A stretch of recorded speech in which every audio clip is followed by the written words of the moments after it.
Pegaram a Bíblia de vocês? Por favor, peguem aí. Eu espero. Eu vou fazer assim, eu vou orar e a gente vai começar. Enquanto isso, quem não pegou já pega a Bíblia logo, correndo.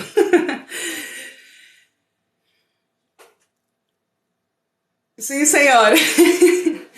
Senhor, meu Deus e meu Pai, eu te agradeço, meu Deus, por mais um dia, Senhor, de vida. Eu te agradeço pela tua graça, pela tua infinita misericórdia, que é a causa de nós não sermos consumidos, Senhor Deus. Não que nós mereçamos algo, Senhor Deus, porque nós jamais poderíamos merecer tamanha graça e tamanha misericórdia, meu Pai. Mas a sua graça, a sua misericórdia nos alcançou, Senhor, por mais um dia. E por isso nós somos gratos, Senhor Deus. Nós te agradecemos. Nós louvamos e engrandecemos o teu nome, Senhor. Pois só o Senhor é Deus. E o Senhor sustenta, meu Pai, todas as coisas na palma das tuas mãos, Senhor.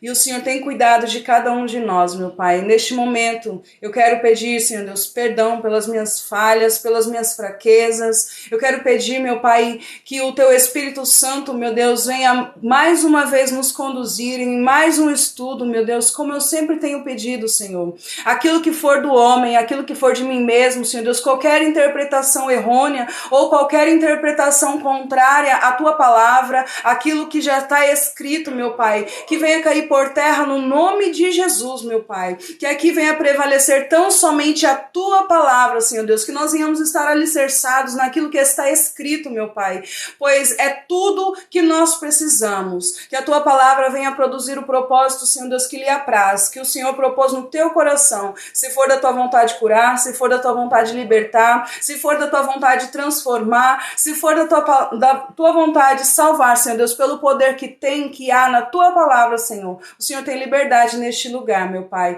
Fala ao meu coração, fala ao coração dos meus irmãos, fala, Senhor Deus, como o Senhor sempre tem falado, meu Pai, e que nessa noite nós possamos ser mais uma vez transformados, que nós possamos ser santificados pelo poder da Tua palavra, que o Senhor possa estar visitando a cada um dos meus irmãos, meu Pai, que pediu oração na noite de hoje, os nomes que já foram apresentados em oração, meu Pai, cada causa, cada dificuldade, cada petição, meu Pai, que o Senhor possa estar entrando com as Tuas mãos poderosas, com providência e respondendo, Senhor Deus, segundo a Tua vontade, segundo o Teu querer, para a glória do Teu nome, Senhor Deus, é o que eu te peço no nome de Jesus. Todo impedimento, todo empecilho, tudo aquilo que vier a tentar atrapalhar, Senhor Deus, a Tua palavra, Senhor Deus, de ser ministrada, venha cair por terra, no nome santo do Senhor Jesus Cristo. Amém. Romanos capítulo 8, versículo 1. Para nós entendermos o capítulo 8 da carta aos Romanos, há uma necessidade de nós relembrarmos o que foi dito no capítulo anterior. E a carta aos Romanos é uma construção de argumentos. Paulo, ele constrói um argumento para chegar lá no ápice, para chegar lá em cima. Então, para a gente entender, há uma necessidade de nós compreendermos todo o contexto. É por isso que a Bíblia toda não dá para pegar versículos isolados e usar a torta e a direita, sendo que tem um contexto. Principalmente na carta aos Romanos, irmãos. Lembrando que a Bíblia ela foi separada por capítulos e versículos muito tempo depois das cartas terem sido escritas, e ela foi separada dessa forma com o propósito de ficar mais fácil, de ser encontrado textos.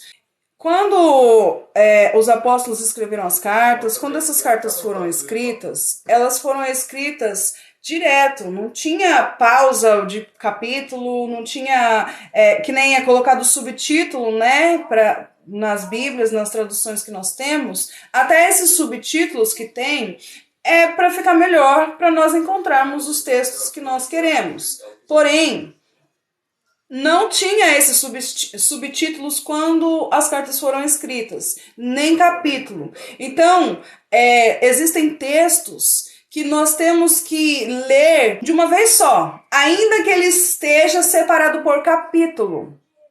Por quê? Porque é uma única linha de pensamento, é uma única linha de raciocínio.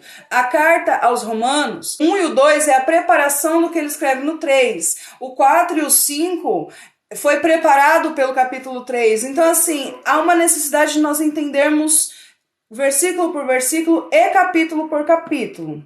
O capítulo 4, 5, ele fala sobre como é feito essa justificação. O capítulo 6, ele fala a respeito do novo nascimento, da novidade de vida, do velho homem ter morrido na cruz com Cristo. No capítulo 7, ele fala da libertação da escravidão da lei. Por quê? A lei, ela é santa, boa e espiritual, porém o homem não é. Então, se o homem não é santo, bom, espiritual, ele não consegue cumprir as exigências da lei. Se o homem não consegue cumprir as exigências da lei, logo ele está condenado pela própria lei, porque a lei exige uma perfeição. Então, para o homem estar justificado diante de Deus, se não for por meio da fé, teria que ser pelo êxito de ter cumprido todos os mandamentos da lei. O problema é que a lei é espiritual, o homem não é. A lei é santa, o homem não é santo. A lei é boa, o homem não é bom. Então, quando a gente... Gente, vocês estão me ouvindo? Que não subiu mais nenhuma mensagem, eu tô com medo de ter travado. Só manda um oi.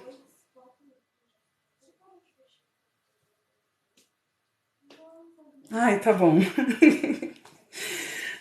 Que susto. Obrigada, gente. Obrigada. É que esse negócio de ficar travando toda hora, travou a rolagem, eu falei, ué? É que você tá aprendendo atenção. Então tá, desculpa. Voltando, foco.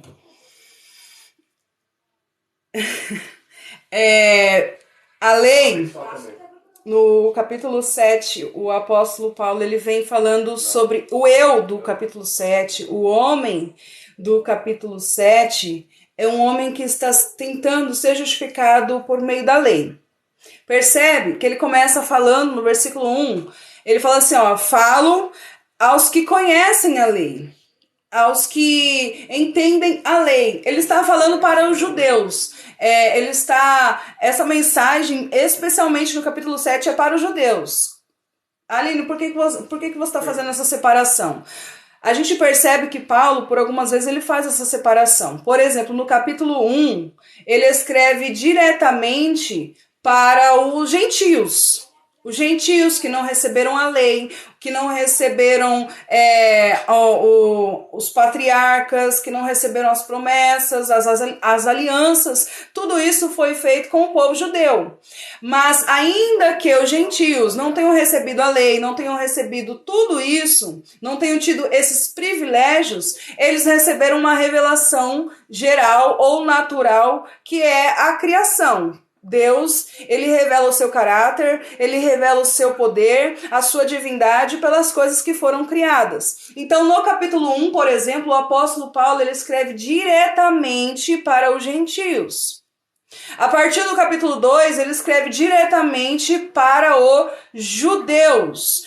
Quem são os judeus? Judeus são aqueles descendentes de Abraão pelo sangue, aqueles que receberam a Torá, aqueles que receberam as alianças, a circuncisão, a guarda de dias, aqueles que receberam os patriarcas, aqueles que foram da descendência do próprio Messias. Então, o apóstolo Paulo, no capítulo 2, ele se dirige aos judeus. Para quê? Para mostrar para a humanidade, tanto para gentios quanto para os judeus, que todos estão debaixo do juízo de Deus. Por quê? Porque todos pecaram e carecem da glória de Deus.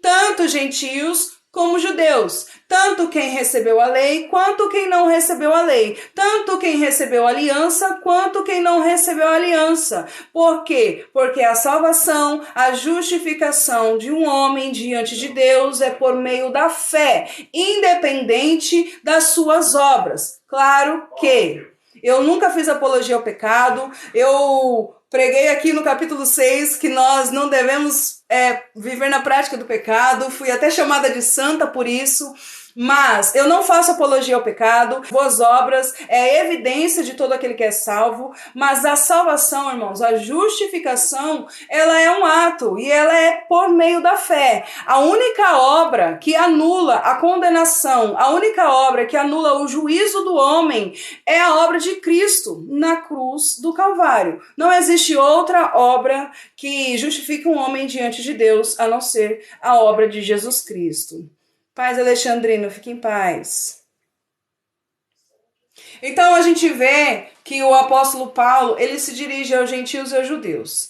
Vamos recapitular rapidinho, só para a gente lembrar o porquê que tem essa distinção na carta aos Romanos, o porquê que tem essa diferença, porquê que ele não se dirige diretamente a único público, já que Deus não faz acepção de pessoas e o propósito dele é mostrar isso, que Deus não faz acepção de pessoas nem para salvação e nem para condenação. Aquele que crê está salvo, aquele que não crê está condenado, independente de etnia, independente de qualquer coisa. Paz, Dona Simoninha, seja bem-vinda.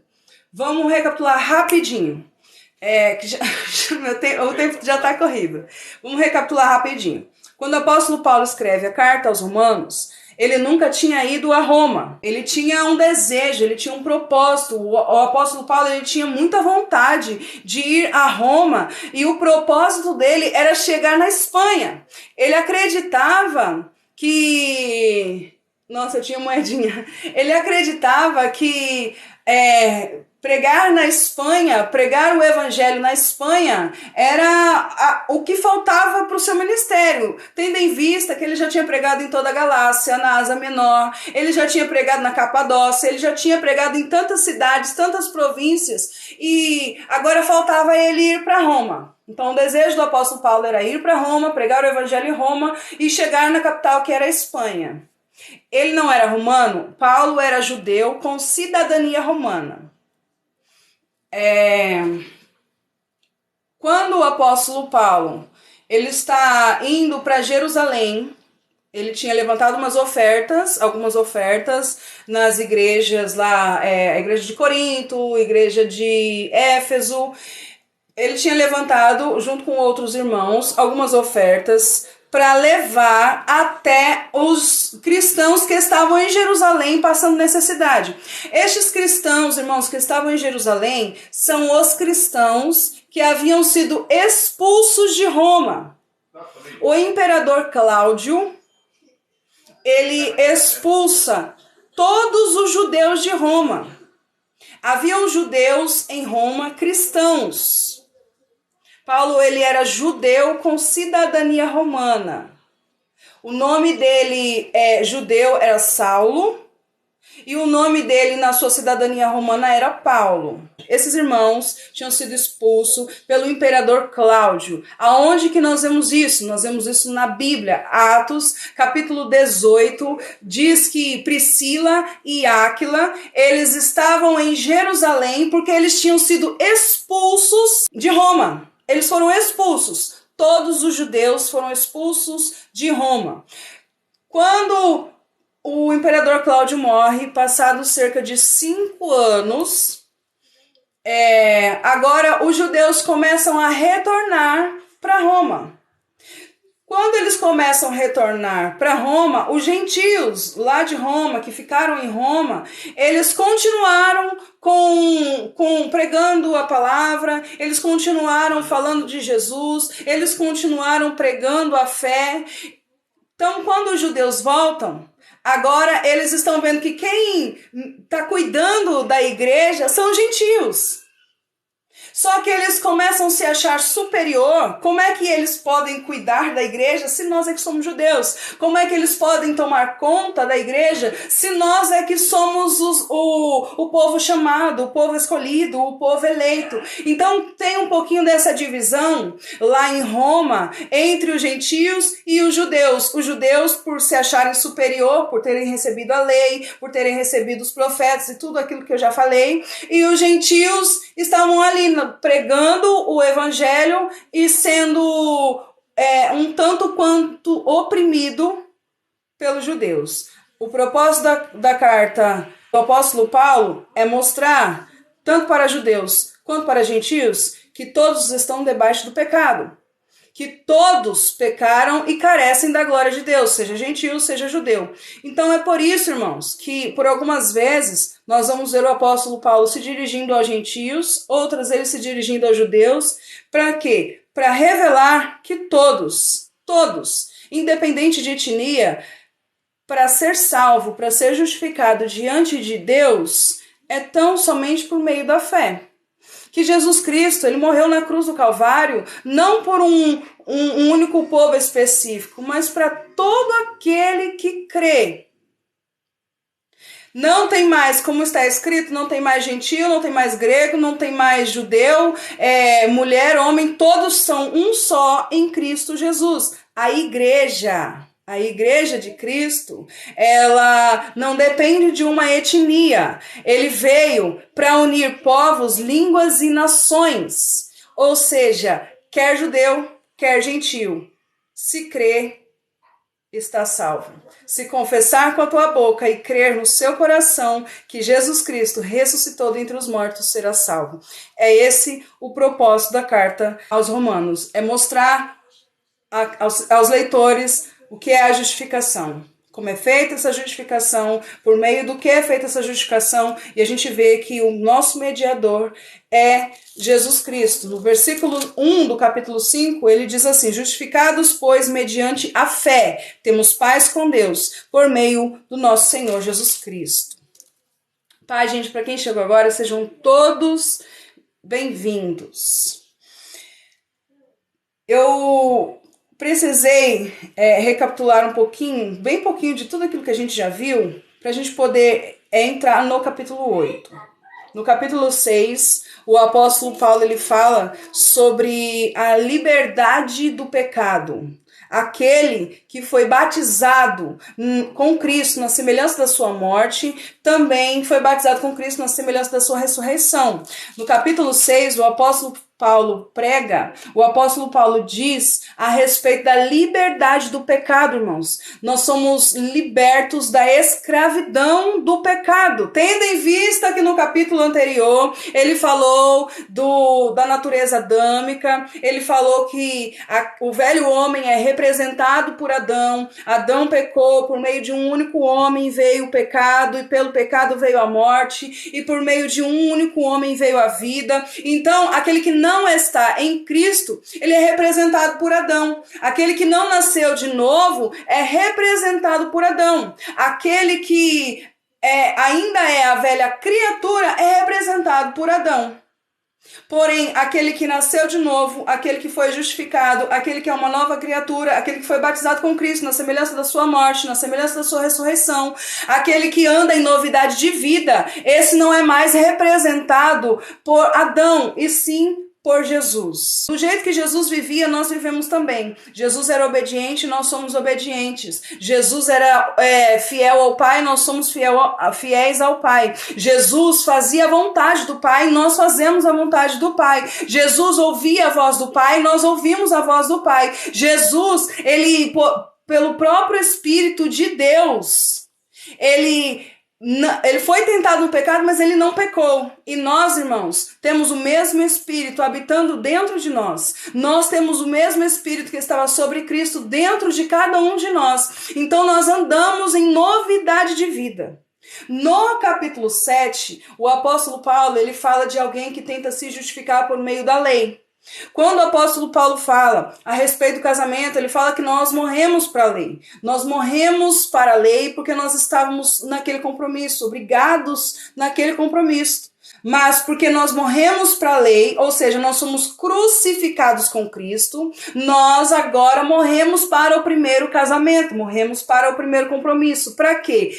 Para casarmos com Cristo. Por isso que a igreja é noiva de Cristo, porque nós fomos desobrigados do primeiro casamento e agora nós somos noiva de Cristo.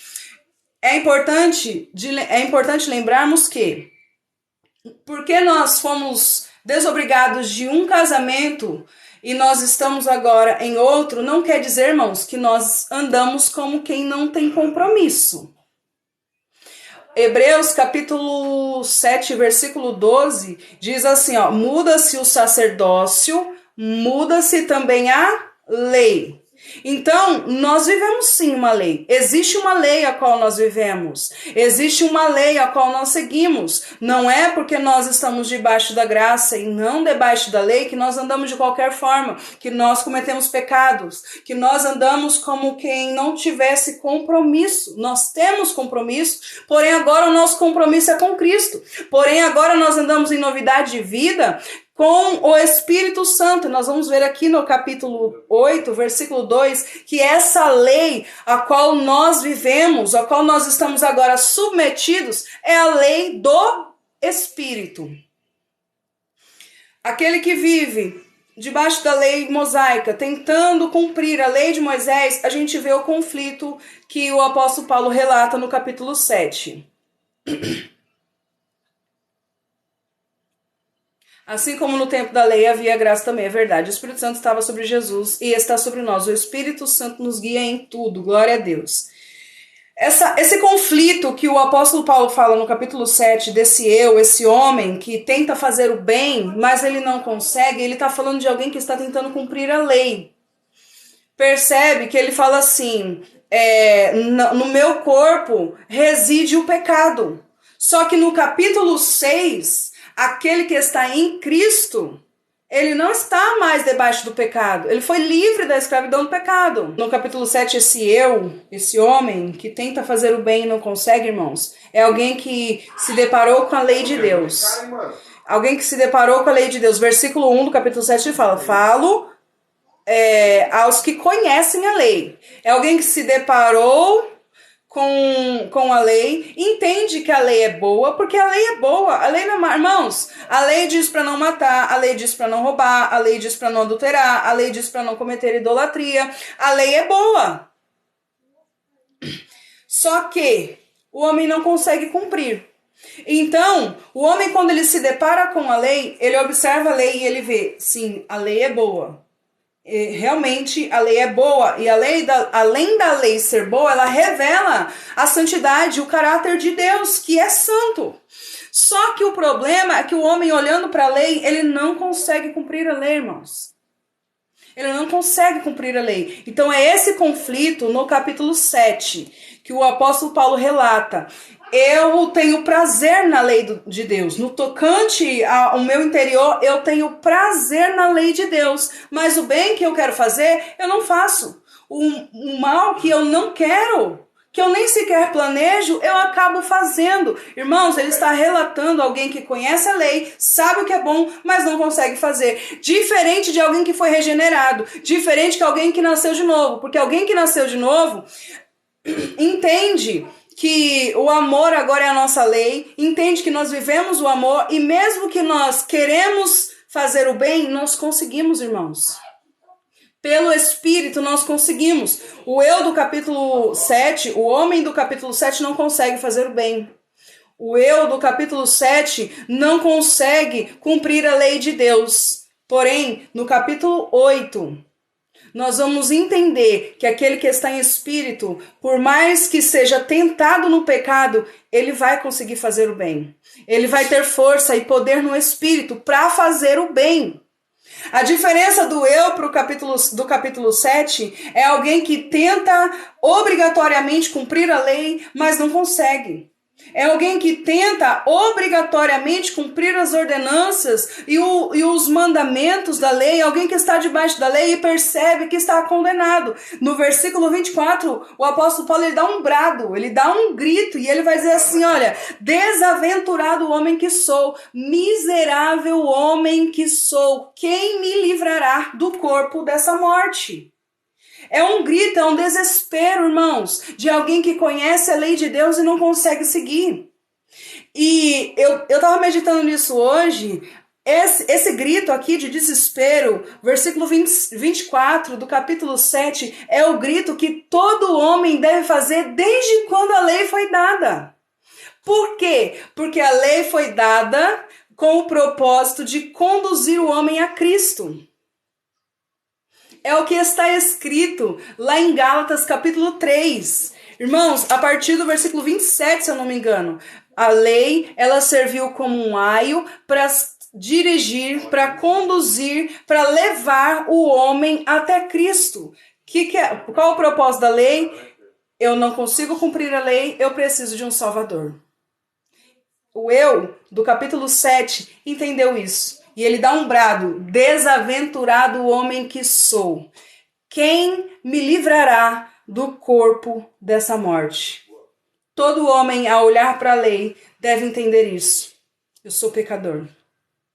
Eu sou um miserável, pobre, cego e nu. Eu preciso de um Salvador. A partir daí, a gente entra no capítulo 8. Versículo 1. Agora, pois, já nenhuma condenação há para os que estão em Cristo Jesus. Irmãos, agora, as pessoas brigam comigo. As pessoas dizem que eu ensino errado. As pessoas amam dizer que o que eu ensino, eu estou ensinando de maneira errada. Mas a Bíblia é clara em dizer: agora, pois, já não há mais nenhuma condenação. Nenhuma, irmãos. Não tem condenação. Não há nenhuma condenação. Não está escrito: um dia não haverá. Não está escrito: na eternidade não haverá. Não está escrito que daqui 1000 anos não haverá. Não está escrito que quando Jesus voltar não haverá. Está escrito: agora, pois, já não há mais nenhuma condenação para os que estão em Cristo Jesus. Irmãos, é hoje, é agora, é já, é no presente. Para quem é essa promessa, irmãos? Para quem não há mais nenhuma condenação? Para quem não há mais nenhuma condenação? Para os que estão em Cristo Jesus. Se você está em Cristo Jesus, não tem nenhuma condenação. Nenhuma. É tão maravilhoso que os ensinamentos do apóstolo Paulo, eles corroboram com o ensinamento de Jesus.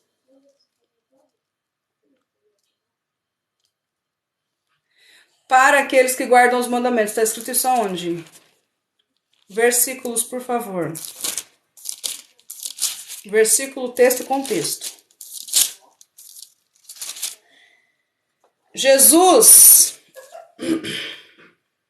para todos os que estão em Cristo, inclusive os judeus que se converterem, para todos, absolutamente todos, independente de etnia, independente se é judeu, se é grego, seja independente de qualquer coisa. Até mesmo um judeu que crê, ele é salvo sim. Isso é verdade, isso é fato. Vou pegar o contrato atrás do portão ali, ó. Como é que é? Pois todos quanto receberam deles o poder de serem feitos filhos de Deus. Aleluia. João capítulo 5, versículo 24. João capítulo 5, versículo 24. Em verdade vos digo, quem ouve a minha palavra e crê naquele que me enviou, tem a vida eterna. Tem a vida eterna. E não entra em juízo, mas passou da morte para a vida. Não entra em juízo. Quem não entra em juízo, irmãos? Aquele que não há nenhuma condenação. Irmãos, se não há nenhuma condenação, por que entrará em juízo? Se Jesus Cristo já pagou a cédula, se Jesus Cristo já pagou a dívida, por que Deus cobraria de novo? Deus não é justo? Deus não é um Deus de justiça? Deus seria injusto, irmãos, se ele cobrasse 2 vezes uma dívida que já foi paga. Isso é redenção. Deus seria injusto se ele cobrasse a dívida no filho dele e depois cobrasse naquele que crê. Olha só, Isaías, bora lá, vamos de Bíblia. Isaías capítulo 53.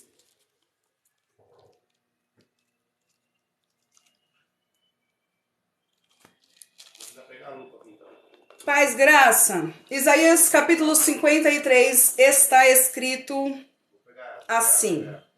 Eu vou ler a partir do versículo 4.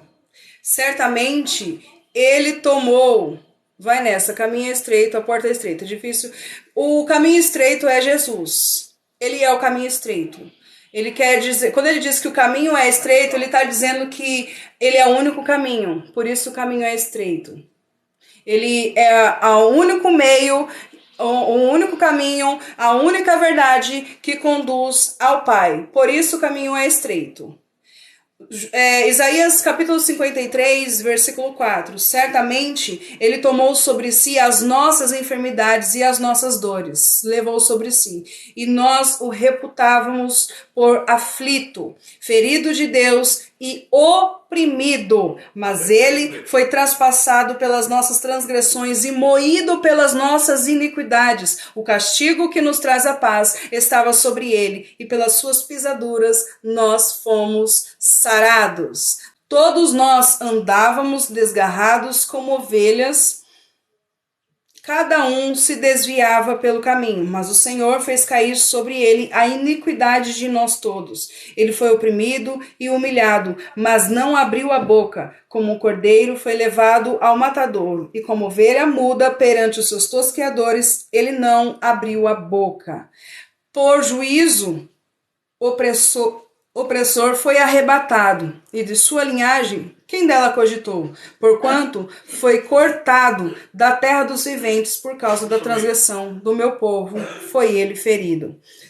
Designaram-lhe a sepultura com os perversos, mas com o rico esteve na sua morte, posto que nunca fez injustiça, nem dolo algum se achou na sua boca. Todavia, o Senhor agradou moê-lo, fazendo-o enfermar, quando der ele a sua alma como oferta pelo pecado. Verá a sua posteridade e prolongará os seus dias, e a vontade do Senhor prosperará nas suas mãos. Ele verá o fruto do penoso trabalho da sua alma, e ficará satisfeito. O meu servo, o justo, com o seu conhecimento, justificará a muitos. Justificará a muitos, porque as iniquidades deles levará sobre si. Irmãos, aquele que crê em Cristo recebe aquilo que ele já pagou, recebe toma nas suas mãos o recibo de uma conta que ele pagou na cruz, irmãos. E se ele já pagou, se ele já tomou sobre si as nossas iniquidades, as nossas transgressões, o castigo que nos traz a paz estava sobre ele, isto significa, irmãos, que ele já pagou a nossa conta. E se ele já pagou a nossa conta, nenhuma condenação há para quem está em Cristo Jesus. E se nenhuma condenação há para quem está em Cristo Jesus, se ele já pagou a nossa conta, irmãos, Deus não vai cobrar de nós uma dívida que já foi paga por ele. Por isso, eu lhe darei muitos como a sua parte, e com os poderosos repartirá entre ele o despojo, porquanto derramou a sua alma na morte, foi contado com os transgressores, contudo, levou sobre si o pecado de muitos, e pelos transgressores intercedeu. Oh, aleluia! Oh, glória!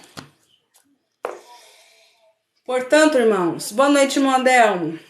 Nenhuma condenação há. Para quem? Nenhuma condenação há. Para quem? Para quem está em Cristo Jesus. Versículo 2. Porque a lei do Espírito da vida em Cristo Jesus te livrou da lei do pecado e da morte. Oh, glória! Porque a lei do Espírito da vida, em Cristo Jesus, te livrou da lei do pecado da morte. Mas ele dirá, afasta que não vos conheço. Fábio, esse texto diz assim, como eu disse, é importante nós entendermos versículos e contexto e não usar versículos isolados e muito menos versículos pela metade. Ele diz assim, naquele grande dia muitos me dirão, em teu nome preguei, em teu nome profetizei, em teu nome fiz isso, isso e isso. E ele vai dizer o quê? Afasta de mim, pois eu não vos conheço, vós que praticais a iniquidade. Quem está em Cristo não pratica iniquidade. Quem pratica a iniquidade pode até usar o nome de Cristo para curar, para libertar, expulsar demônio, sarar. Quem está em iniquidade, quem está em adultério, quem está em fornicação, quem está em mentira, quem está em idolatria, pode até usar o nome de Cristo para fazer grandes sinais, grandes prodígios e grandes obras. Agora, quem verdadeiramente está em Cristo não vive na iniquidade. Então, não confunda as coisas. Se for para usar versículos, usem os versículos inteiros e com o seu contexto. Judas Iscariotes é exemplo perfeito. Porque a lei do Espírito da vida em Cristo Jesus te livrou da lei do pecado e da morte. Que lei do pecado e da morte é essa, irmãos? É a lei mosaica. Por quê? Porque a lei é pecado? Porque a lei é morte? Não. Porque o homem não consegue cumprir a lei, porque o homem não pode cumprir a lei, e porque o homem não pode cumprir a lei, ele é condenado pela própria lei. O salário do pecado é a morte. Então, aquele que te livrou da lei do pecado e da morte. Porque quando há pecado, consequentemente a morte. Lá no capítulo 5 de Romanos, nós lemos que quando Adão pecou, entrou no mundo o pecado e com o pecado a morte. Bem-aventurados humildes de espírito, porque esses ouvem e aprendem. Mas ele ama o pecador e não o pecado. Então, irmãos, a lei do Espírito da vida é essa lei que nós vivemos hoje. Como eu disse, não existe, não é porque nós somos libertos de uma lei que nós não vivemos uma lei. Nós temos uma lei a seguir. Mudou o sacerdócio, mudou a lei. Ou seja, era uma lei, agora tem outra lei. Era um casamento, era um compromisso, agora é outro casamento, é outro compromisso. Continua sendo sério. A diferença é que esse casamento que nós estamos agora, o noivo, ele tem misericórdia. O noivo, ele tem compaixão, coisa que a lei não tinha. A lei não tem misericórdia. Falhou, condenação. Não é perfeito, condenação. O noivo que nós servimos hoje, ele tem misericórdia, ele tem compaixão de nós. Versículo 3. Porquanto o que fora impossível à lei, no que estava enferma pela carne. Porquanto o que fora impossível à lei. O que foi impossível à lei, irmãos? A nova lei do Espírito liberta do pecado e ensina a justiça. Perfeito. Irmãos, o que foi impossível à lei? O que foi impossível à lei? O que a lei não pôde fazer? Lembrando que a lei é santa. Deixa eu ler aqui no capítulo 7. Olha só, a lei é santa, mandamento é santo, justo e bom. Mas essa lei santa, boa, justa, espiritual, irmãos, o que essa lei não pôde fazer? Salvar. A lei não pôde salvar, irmãos. O esposo já veio, já houve troca de aliança. A lei não pode salvar, irmãos. Por que a lei não pode salvar? A lei aponta o pecado, ela mostra o pecado, ela mostra a transgressão, mas ela não salva, irmãos. A lei condena. O mistério da condenação, diz a Bíblia. É por isso que eu falei que esse grito aqui, desaventurado homem que sou, quem me livrará do corpo dessa morte? Esse que deu esse grito, esse brado aqui, ele entendeu o significado da lei. Eu não posso cumprir, eu preciso de um Salvador.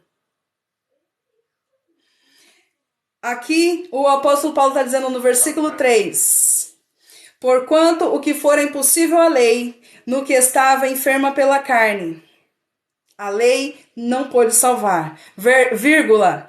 Isso fez Deus, enviando o seu próprio Filho em semelhança de carne pecaminosa e no tocante ao pecado. E com efeito, Deus condenou na carne o pecado. Irmãos, olha só. Aquilo que a lei não pôde fazer. Não ri, não, é sério. É sério, é sério. Eu tô rindo de alegria de saber que eu não mereço, que eu, pelas minhas próprias obras, eu não poderia me salvar. Mas Deus teve misericórdia de nós e enviou seu Filho, para que todo aquele que nele crê não pereça, mas tenha a vida eterna. Irmãos, eu preciso ficar muito alegre com essa notícia. Eu preciso ficar muito contente com essa notícia, irmãos. Eu preciso me alegrar, eu preciso me regozijar, irmãos, com essa notícia. Aquilo que a lei não pôde fazer por mim, Jesus Cristo fez. Aquilo que a lei não pôde fazer, a lei não pôde me salvar, a lei não pôde me justificar, isso fez Deus. Um detalhe importante, irmãos, um detalhe muito importante que ninguém pode esquecer, irmãos, que quem fez não foi o homem. Mais um motivo para ninguém achar que tem mérito algum na sua salvação. Para ninguém achar que tem mérito algum na sua justificação. Porque quem fez foi Deus, não foi você. Porque quem fez foi Deus, não foi a Aline. Aquilo que a lei não pôde fazer, Deus fez. Enviando o seu próprio Filho, unigênito. Quando ele desceu, ele era unigênito. Unigênito é único. Mas quando ele subiu, ele não era mais unigênito, irmãos. Ele era primogênito. Unigênito, único. Primogênito, o primeiro. Aleluia. Aleluia. Enviando o seu próprio filho na semelhança de carne pecaminosa. O que significa isso? Primeiro veio a lei, depois veio a graça. Na verdade, sempre houve a graça, né? Sempre houve a graça. A sua misericórdia nos alcançou. Aceite Jesus na minha vida, o único suficiente Salvador. Olha só. Onde eu parei? Ele enviou o seu próprio filho na semelhança de carne pecaminosa. Não quero ser chato, só quero ajudar. Toda ajuda é bem-vinda. Semelhança de carne pecaminosa. O que essa frase quer dizer, irmãos? Essa frase está dizendo que Jesus veio a este mundo, ele encarnou. Ele veio na semelhança de carne pecaminosa, ou seja, ele veio assim como eu e você nós somos. Jesus não veio como um anjo, como um facho de luz. Jesus não veio em um corpo glorificado. Isso ele recebe depois da sua ressurreição. Jesus, ele veio a essa terra, ele encarnou como homem. Como homem. Ele encarnou na semelhança de carne pecaminosa. O apóstolo Paulo lá em Filipenses capítulo 2, ele vai dizer assim, que mesmo sendo em forma de Deus, ele não teve como usurpação ser igual a Deus. Antes, a si mesmo se esvaziou, assumindo a forma de homem, de servo, irmãos. Ele tinha a sua forma divina, mas ele se esvaziou. Ele tinha com o Pai glória. Eu vou ler aqui, João capítulo 17.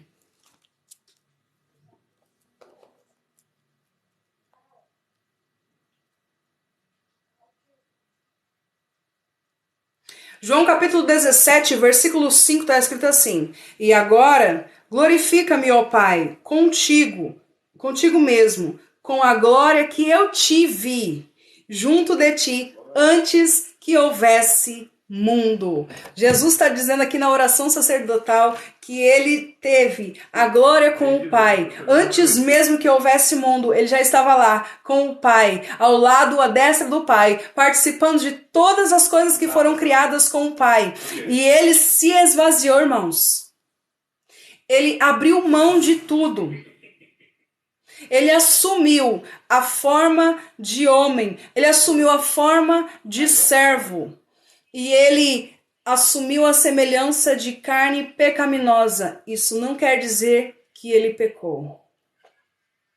Assim como eu e você, ele foi tentado. Assim como eu e você, ele teve fome, ele teve sede. Jesus chorou, irmãos.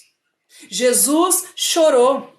Jesus se alegrou, Jesus cantou hino, Jesus esteve angustiado até a sua morte, Jesus suou gotas de sangue, ele sentiu as mesmas emoções, ele sentiu os mesmos medos, ele sentiu as mesmas angústias, as mesmas agonias, Jesus sentiu as mesmas alegrias, Jesus ele participou de festas, Jesus ele andou com os necessitados, com os pobres, com os aflitos, Jesus ele veio a esse mundo em semelhança de homem, assim como eu e assim como você. Porém, a única diferença é que ele não pecou. A única diferença, irmãos, é que ele foi obediente até a morte e morte de cruz. Aleluia. Aleluia. Ele assumiu. Isso fez Deus, enviando seu próprio Filho em semelhança de carne pecaminosa, no tocante ao pecado, e com efeito condenou Deus na carne o pecado. Por que Deus condenou? Por que Deus condenou na carne de Jesus, o pecado? Porque era exigência da lei, irmãos. Ele então não pagou o próprio salário. Ele então não pagou o próprio salário, mas o nosso. É verdade. Só crescemos aqui, glória a Deus. Deus condenou o ministério que estava oculto todos os séculos. Ele condenou na carne de Cristo, na carne de Jesus. Glória a Deus. O pecado, irmãos. O pecado, o castigo que nos traz a paz estava sobre ele. O castigo que nos traz a paz estava sobre ele. Sabe por que Deus condenou na carne do seu próprio filho o pecado?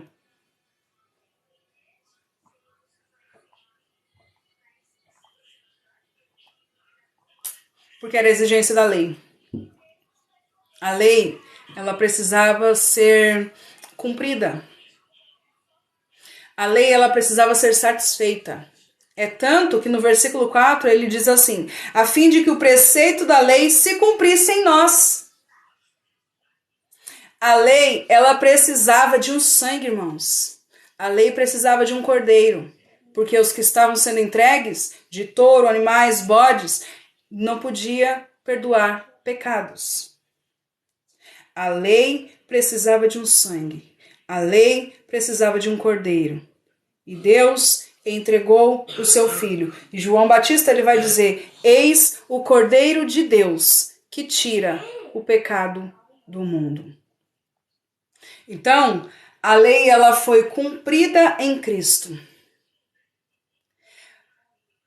As exigências da lei, ela foi cumprida em Cristo. E o pecado, irmãos, o nosso pecado, as nossas transgressões, as nossas iniquidades, foi condenada na carne de Jesus.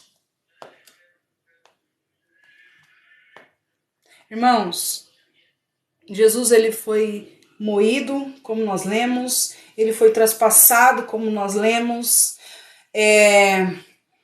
ele sofreu, a sua carne foi dilacerada, irmãos, porque aqueles açoites que aquelas chibatadas que ele recebe nas suas costas, irmãos, rasgavam a sua pele. A coroa que ele vestiu na sua cabeça, irmãos, furou a sua cabeça. Ele sangrou. Ele verteu sangue, irmãos. Ele derramou sangue. Era o nosso pecado. Eram as nossas iniquidades, as nossas transgressões sendo condenadas na carne dele. Alguém tem coragem ainda de dizer que consegue se salvar, que consegue fazer alguma coisa, que tem algum mérito, que consegue ajudar Jesus, que precisa ajudar Jesus, irmãos, como se tudo isso não fosse suficiente. Como é que um homem consegue ter orgulho e ser arrogante ao ponto de dizer que ele precisa segurar a sua salvação? Assumindo assim, dizendo assim, que o que Cristo fez não foi suficiente. A fim de que o preceito da lei se cumprisse em nós. Quem está pedindo para eu ler João 1,14? Manda o versículo para mim, por favor. É mais fácil para eu ler, porque aí eu não tiro aqui de Romanos. A fim de que o preceito da lei se cumprisse em nós, que não andamos segundo a carne, mas segundo o Espírito. Ô, glória! Gente, olha a hora! A fim de que o preceito da lei se cumprisse em nós. Que preceito? As exigências da lei, a justiça da lei, os mandamentos, eles se cumprem em nós por intermédio de Cristo. Que não andamos segundo a carne, mas segundo o Espírito. João 1,17. Porque a lei foi dada por Moisés. A graça e a verdade vieram por Jesus Cristo. Obrigada, Doni. Obrigada, irmão Rogério. Andar no Espírito é reconhecer a redenção do Senhor. Oh, glória. O que é andar segundo a carne, irmãos? O que continua? Vou terminar minha janta. Janta agora? O que é andar segundo a carne? Irmãos, é muito importante, muito importante. Por favor, entendam isso. O que eu vou dizer agora. É muito importante a gente entender o contexto a qual o versículo está inserido.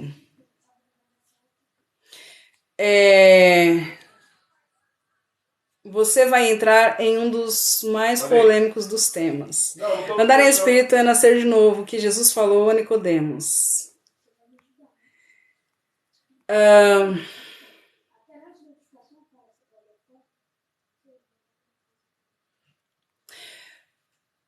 Peraí, se o salário do pecado é a morte, e Jesus pagou a morte, por que ainda morremos?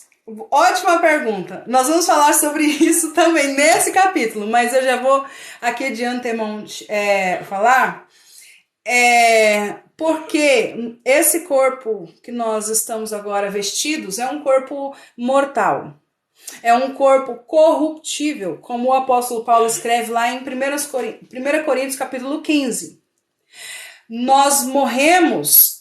E a morte, irmãos, na Bíblia se trata de separação. Tanto que quando Deus fala para Adão lá, no dia que você comer desse fruto, você morrerá, Deus estava falando sobre a separação. A separação do homem com o seu Criador, a separação da carne com a sua alma, com o Espírito, e a separação que é a morte eterna.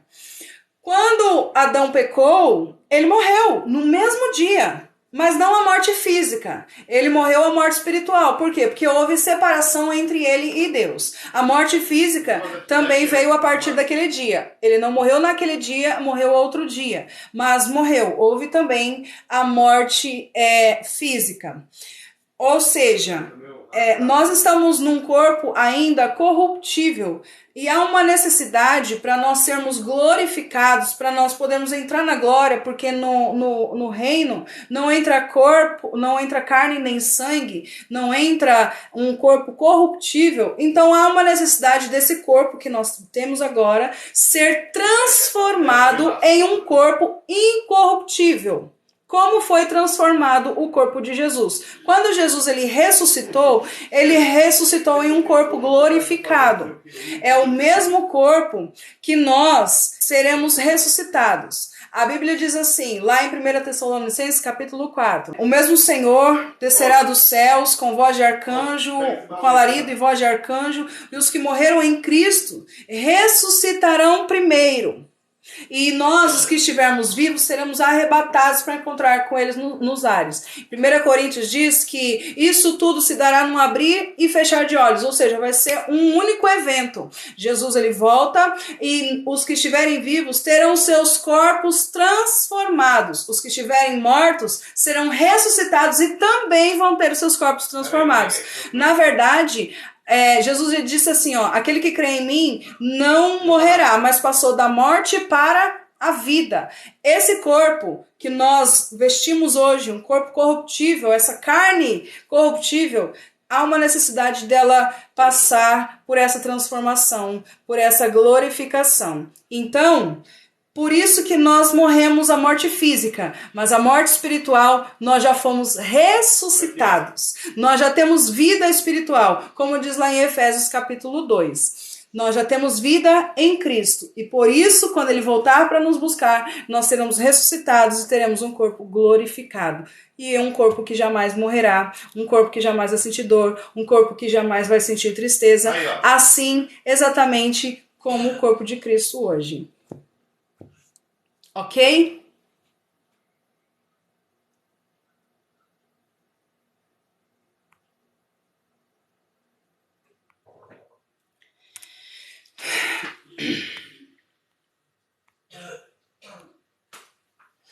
Bom, gente, voltando aqui pro contexto, olha só, eu tinha falado que para a gente entender um versículo, há uma necessidade, as coisas estão se encaixando, há uma necessidade de nós entendermos o contexto. Esse contexto aqui, Paulo está falando, o que ele acabou de falar no capítulo 7, por isso que eu falei que era necessário a gente lembrar do que ele disse no capítulo 7. Ele estava falando que aquele que tenta cumprir as ordenanças da lei, Saulo, boa noite, Deus abençoe. Aquele que tenta cumprir as ordenanças da lei, ele não consegue. Por quê? Porque ele é pecador, porque ele é falho. É a velha criatura, é o velho homem. Aquele que tem a natureza de Adão é velha criatura. Aquele que anda segundo a carne é aquele que ainda anda segundo os mandamentos, os ornamentos da velha criatura. Na verdade, irmãos, aqueles que andam segundo a carne são aqueles que continuam tentando cumprir os preceitos da lei. Na verdade, aqueles que andam segundo a carne são exatamente aqueles que não nasceram de novo. João, capítulo 3, versículo 6, Jesus ele diz assim para Nicodemos: aquele que é nascido da carne é carne, mas aquele que é nascido do Espírito é Espírito. Então, quando o apóstolo Paulo fala aqui em Romanos capítulo 8, carne, ele está falando da velha natureza. Ele está falando do velho homem. Aqueles que andam segundo a velha natureza, que natureza? A natureza adâmica. Que natureza adâmica? A natureza pecaminosa. Ou seja, se eu ando segundo a velha natureza, o que isso parece? Que eu não nasci de novo. Se eu ando segundo a carne, se eu ando segundo a natureza adâmica, o que isso parece? Que eu sou ainda alguém que transgride a lei, que por mais que eu tente cumprir, eu sou condenada pela lei. Então, aqueles que andam segundo a carne, o apóstolo Paulo está dizendo, são aqueles que andam segundo o velho homem, segundo a velha natureza. Eu vou ler um versículo aqui para vocês. Carta aos Romanos, capítulo 6, versículo 6, está escrito assim: sabendo isto, que foi crucificado com ele o velho homem, para que o corpo do pecado seja destruído e não sirvamos ao pecado como escravo. Lê João 6,29. As pessoas perguntam para Jesus, né? Quais são as obras? E eles perguntam no plural. Quais as obras que nós temos que fazer? Quais as obras que nós temos que fazer? Jesus ele responde assim: a obra, no singular, a obra de Deus é crer naquele a quem ele enviou. Por que é crer, gente? Por que a gente fala crer? Por que a obra é crer? Por que a justificação é pela fé? Por que a obediência é pela fé? Porque primeiro nós cremos com o nosso coração, nós entendemos o Evangelho, nós confiamos na obra de Cristo. A partir daí, irmãos, as nossas obras, os nossos frutos vai acontecer naturalmente. É natural. Quando você planta uma árvore, o que você espera? Quando você planta uma sementinha lá na terra, você preparou a terra, você plantou a sementinha, o que você espera? Que dê frutos. É a mesma coisa, irmãos. Aquele que crê verdadeiramente em Cristo vai dar frutos. A vara que está em mim, ela dá fruto. João Batista diz assim: o homem não pode ter nada se do céu não lhe for dado. Então, nós que cremos na obra de Cristo, na justificação por meio da fé, não significa que nós não temos obras. Significa que as obras, ela não é meio para a salvação. As obras, elas são resultados de alguém que foi salvo. Entendem a diferença? Obras não é meio para a salvação. Obras é resultado de alguém que foi salvo, justificado por meio da fé. Nós lemos versículo 6 do capítulo 6. Sabendo isso, que foi crucificado com ele o velho homem. O velho homem é aquele que era escravo do pecado. Então, quando o apóstolo Paulo fala aqui no capítulo 8... que quem não andamos segundo a carne, mas segundo o Espírito, aqueles que andam segundo a carne são aqueles que ainda vivem a velha natureza. São aqueles que ainda vivem o velho homem, que ainda cogita as coisas da carne, que ainda pecam deliberadamente, que ainda vivem na prática do pecado, que ainda pecam sem peso na consciência nenhum, que ainda são escravos do pecado. Versículo 5. Porque os que se inclinam para a carne cogitam das coisas da carne, mas os que se inclinam para o Espírito, das coisas do Espírito. Aleluia! Olha só, os que se inclinam para as coisas da carne, cogitam das coisas da carne. Percebe que é como aquele versículo, um abismo chama outro. Um abismo chama outro abismo. Se uma pessoa, ela cogita das coisas, ela se inclina para as coisas da carne, ela vai cogitar coisas da carne. E é carne, velha natureza, velho homem, velha criatura. É só isso. Agora, aqueles que se inclinam para as coisas do Espírito, irmãos, eles cogitam as coisas do Espírito. Espírito, Espírito, Espírito, Espírito, Espírito. É o Espírito de Deus, a lei do Espírito da vida, irmãos. Aqueles que se inclinam para as coisas da carne, ou seja, aqueles que ainda não nasceram de novo, aqueles que ainda não foram regenerados, aqueles que ainda estão num corpo escravizado pelo pecado, vai cogitar sempre as coisas da carne. Vai cogitar sempre as coisas que não agradam a Deus. Agora, aqueles que se inclinam para as coisas do Espírito vão cogitar sempre as coisas do Espírito. Irmãos, é importante lembrar que nós nunca seremos infalíveis, não enquanto nós estivermos em um corpo corruptível. Nós nunca seremos infalíveis, a ponto de nós não cometermos falha nenhuma. Infelizmente, nós erramos. Infelizmente, nós falhamos. Infelizmente, algumas vezes, nós vamos cometer erros que depois a gente mesmo vai cair na real e falar assim, poxa vida, eu devia ter pensado antes. Poxa vida, por que eu fiz isso? Infelizmente, irmãos, nós não somos infalíveis. Infelizmente, nós ainda somos falhos, ainda que andamos em espírito, mas quanto mais em espírito nós andamos, quanto mais nos inclinamos para as coisas do espírito, mais as coisas do espírito nós cogitamos.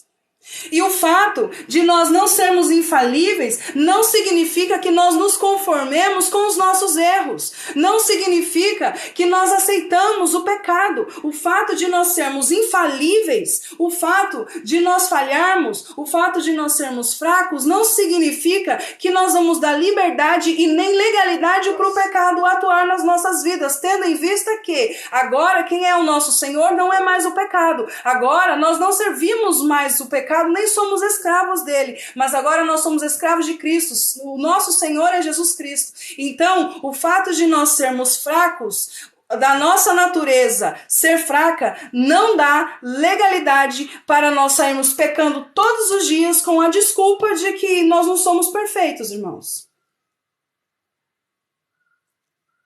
O fato de nós sermos falíveis, o fato de nós sermos falíveis e não infalíveis não significa que nós temos que nos conformar com o nosso pecado. Não significa que nós temos que nos conformar com o nosso erro. Nós somos santificados. A Bíblia diz, aquele que é santo, santifique-se mais. Aquele que pratica obras de justiça, pratique obras de justiça ainda. Aquele que é limpo, limpe-se mais. Ou seja, nós não podemos usar a desculpa de que eu não sou santo, eu não sou perfeito, eu não sou Jesus, só Jesus era perfeito, para a gente continuar na prática do pecado. Isso só revela alguém que não nasceu de novo. Isso só revela o caráter de uma pessoa que ainda cogita das coisas da carne. Se nós cogitamos das coisas da carne, se nós nos inclinamos para a coisa da carne, é tudo isso que nós vamos colher.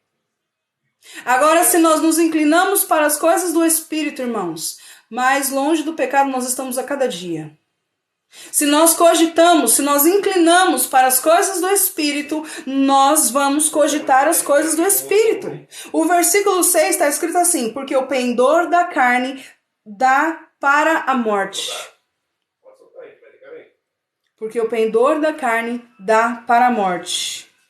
O que é isso? Aqueles que cogitam as coisas da carne, que tentam se justificar por meio das obras. Aqueles que tentam se justificar por meio da lei, irmãos. Irmãos, a prática da lei é obras de homens. Tentar se justificar por meio da lei é obra de homem, é obra da carne, irmãos. E se é obra da carne, o que isso vai resultar? Morte. Morte. Obra da carne resulta em morte. Quando o primeiro homem pecou, entrou o pecado no mundo e com o pecado a morte. A morte reinou, a morte reina até hoje para aqueles que não estão em Cristo. Por quê? Por que a morte reina? Porque a pessoa ainda é escrava do pecado e o salário do pecado é a morte.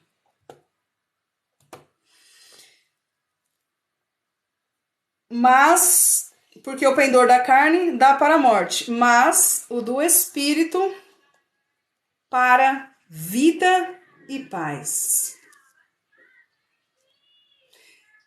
O pendor da carne é para a morte, mas o do Espírito para vida e paz. Versículo 7.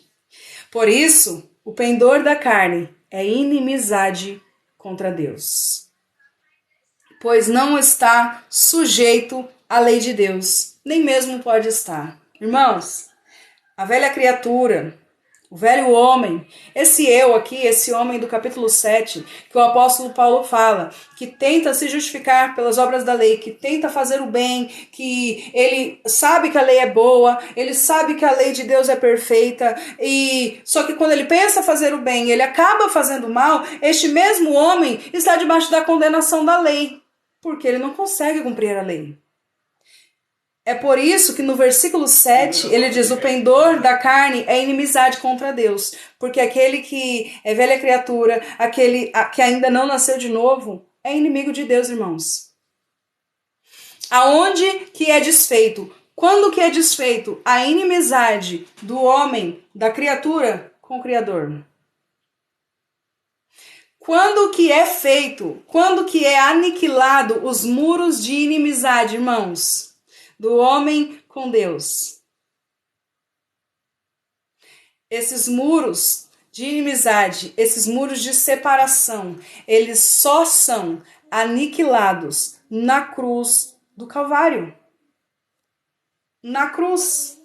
Na cruz. Então, se alguém não nasceu de novo, se alguém se inclina para as coisas da carne, cogita das coisas da carne, significa que essa pessoa não nasceu de novo. E se essa pessoa não nasceu de novo, ela é inimiga de Deus.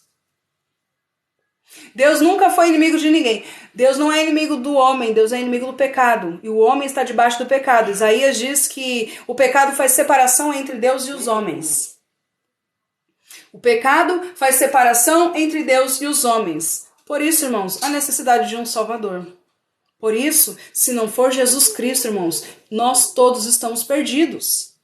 Por isso, se não for a obra regeneradora, redentora de Jesus Cristo na cruz do Calvário, irmãos, não tem um homem que possa se justificar diante de Deus. Todos pecaram e carecem da glória de Deus. Quem anda na carne, ou seja, quem ainda não nasceu de novo, quem ainda não nasceu do Espírito, é inimigo de Deus. Pois não está sujeito à lei de Deus. E nem mesmo pode estar. Porque por mais que uma pessoa tente cumprir a lei, o exemplo, capítulo 7. Por mais que essa pessoa tente cumprir a lei, ela não consegue cumprir a lei. Exemplo, a pessoa não nasceu de novo. A pessoa, vamos dar o exemplo de Nicodemos? Vamos dar o exemplo de Nicodemos? Nicodemos, ele seguia a lei. Nicodemos, ele cumpria os preceitos da lei. Nicodemos, ele vivia a lei, irmãos. Ele conhecia a Torá. Jesus diz para ele: aquele que não nascer da água e do Espírito não pode entrar no reino dos céus. Ou seja, por mais que uma pessoa seja um judeu, seja um fariseu, estudado, com um melhor estudo que ele pôde ter na vida dele a respeito da Torá, a respeito dos mandamentos, a respeito das leis, das ordenanças, dos preceitos, e por mais que ele cumpra tudo, à risca, e seja irrepreensível como era o apóstolo Paulo, ainda assim, irmãos, ele precisa de Cristo. Ainda assim, ele precisa de um Salvador. Caso contrário, ele não pode estar, pois não está sujeito à lei de Deus, porque ele não consegue cumprir toda a lei, e nem mesmo pode estar, se não for Jesus. Vou voltar aqui, o capítulo 5, versículo 1, que eu amo. Justificados, pois, mediante a fé, temos paz com Deus, por meio do nosso Senhor Jesus Cristo. Justificado, pois, mediante a fé, temos paz com Deus. Ou seja, aquela inimizade, aquela separação foi desfeita para aqueles que estão em Cristo Jesus. Isso mesmo, Deus não faz acepção de pessoas, quer grego, quer judeu. Pela fé, irmãos, todos são justificados. Nenhuma condenação há para os que estão em Cristo Jesus. Versículo 8, eu vou encerrar já, tá? Versículo 8, portanto, os que estão na carne não podem agradar a Deus.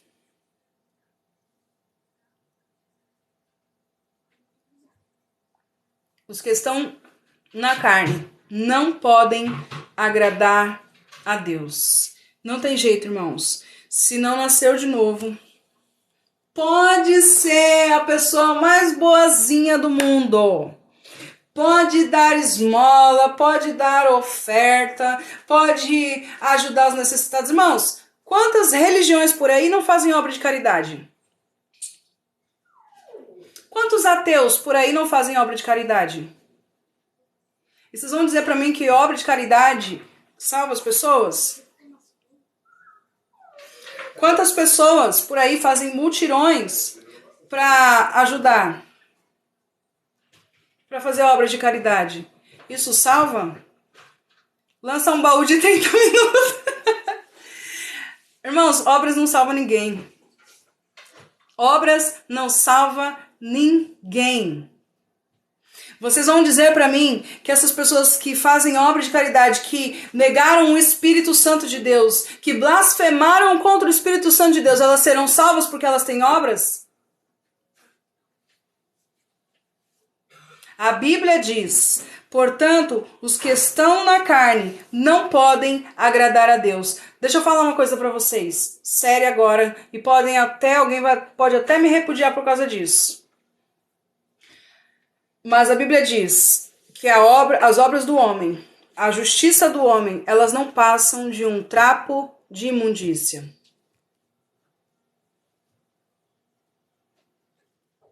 As obras que nós teremos galardão são as obras que nós fazemos em Cristo. Em Cristo. Tá? Muito importante. Nós teremos as obras que nós fazemos, sim, terão galardão. Nós seremos recompensados, está lá em 1 Coríntios. Capítulo 3, se eu não me engano, fala sobre isso. Nós seremos recompensados pelas nossas obras. Elas serão provadas no fogo.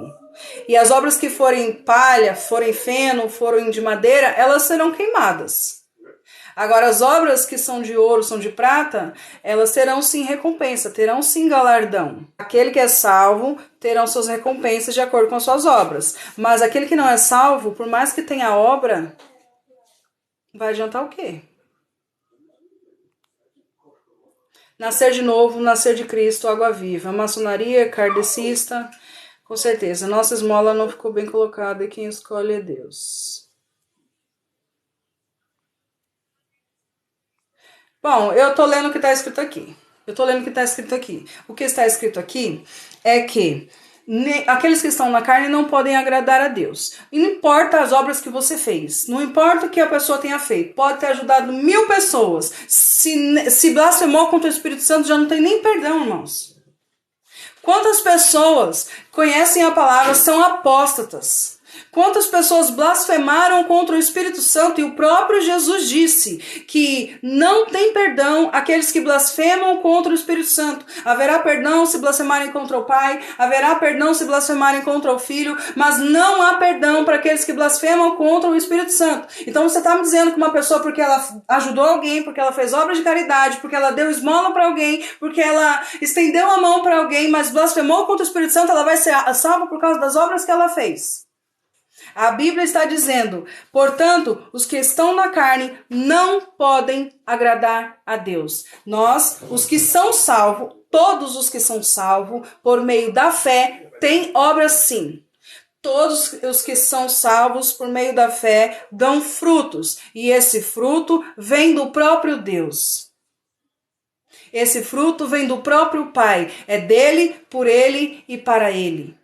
Então, se o que nós fazemos vem do próprio Pai, mais um motivo para a glória não ser para a gente. Mais um motivo para o homem não ter mérito algum. Então, porque o primeiro que Jesus salvou foi um ladrão. O ladrão é bom por acaso. Exatamente, Robson. Que obra que o ladrão fez?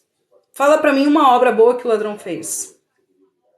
Quantas pessoas esse ladrão... A Bíblia não diz que ele era ladrão. A Bíblia diz que ele era um malfeitor.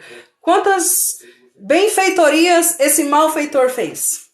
Quantas pessoas ele ajudou? Quantas obras ele fez? Ele foi salvo por meio da fé. Apenas pela fé. Bom, gente, deixa eu ver como que ficou aqui. É isso, eu vou parar no versículo 8. Vou parar por aqui. Isso bastou. Não é obra que salva o homem. É isso que eu estou dizendo. As obras não salvam ninguém. As obras não salvam absolutamente ninguém. O que salva... Aliás, tem uma obra que salva o homem. A obra que foi feita na cruz do Calvário. Agora, se uma pessoa quer ser salva pelas suas obras, irmãos, essa pessoa está perdida. Se eu pensar que eu posso ser salvo pelas minhas obras, eu estou perdida. Sabe por quê?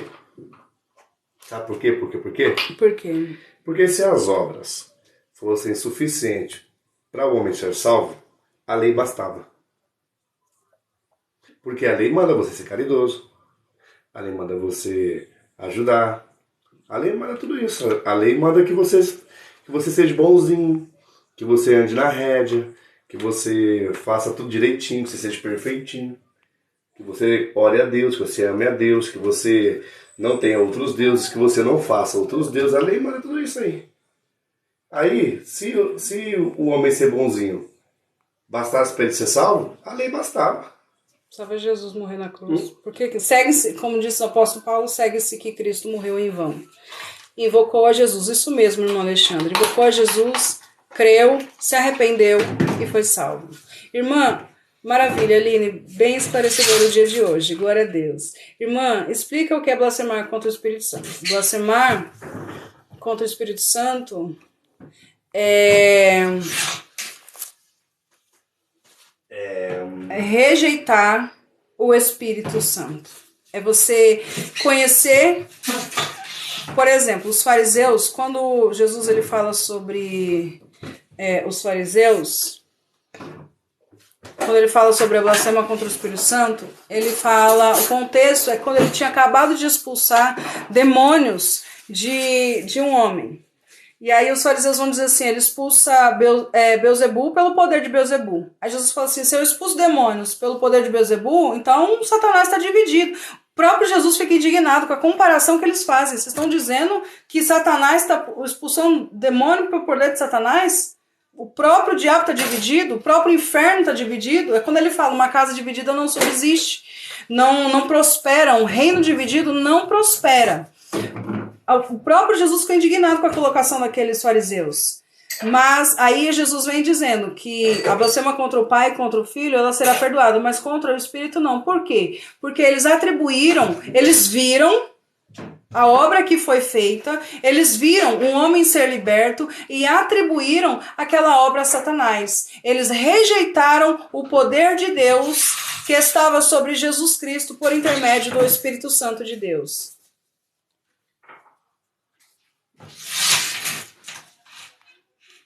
Casal inteligente e abençoado, mas ninguém cumpriu a lei, irmão. É exatamente isso que ele quis dizer, terapeuta.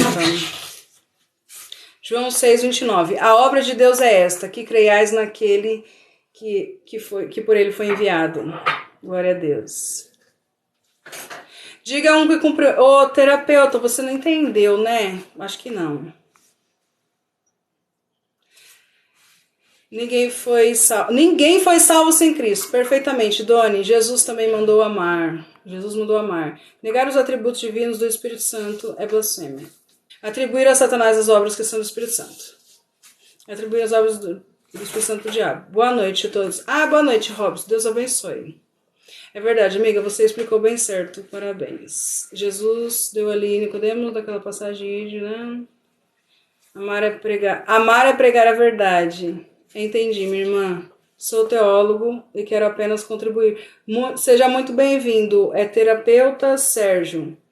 É que você acha que não tinha entendido. Seja muito bem-vindo. Gente, todos que estão aqui para ajudar são bem-vindos, tá bom? Eu não sou melhor que ninguém, tá bom? Só é ruim quando a pessoa quer atrapalhar, quer tirar o foco.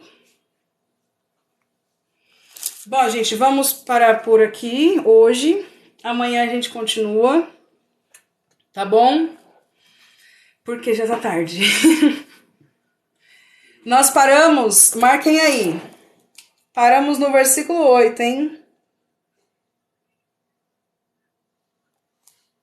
Aprendemos muita coisa hoje, né?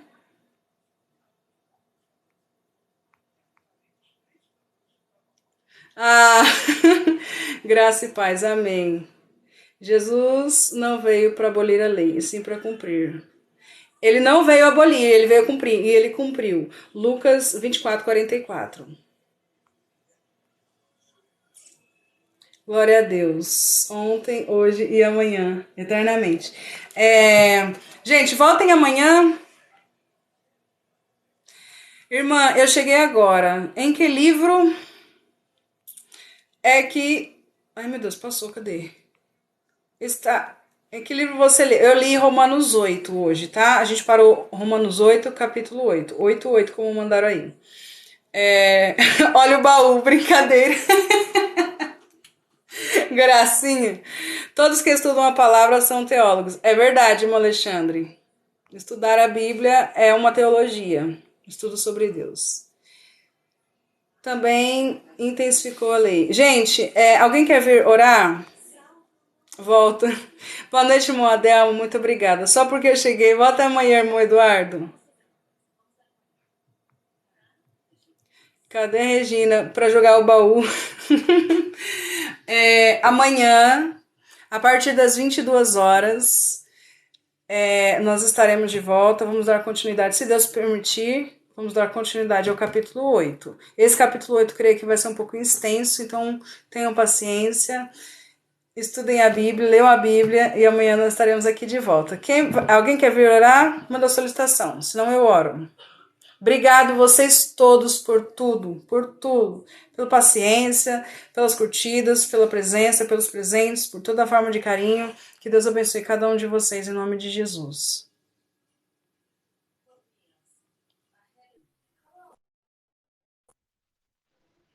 Boa noite, irmã. Eu só que não. Boa noite, irmão Fábio. É Fábio, né, Flavinho? Fábio. Mais um Pode falar Fabinho, é hábito. Meu Deus, mais um Fábio. Você é o Fábio número 354. Nossa, é nome bonito.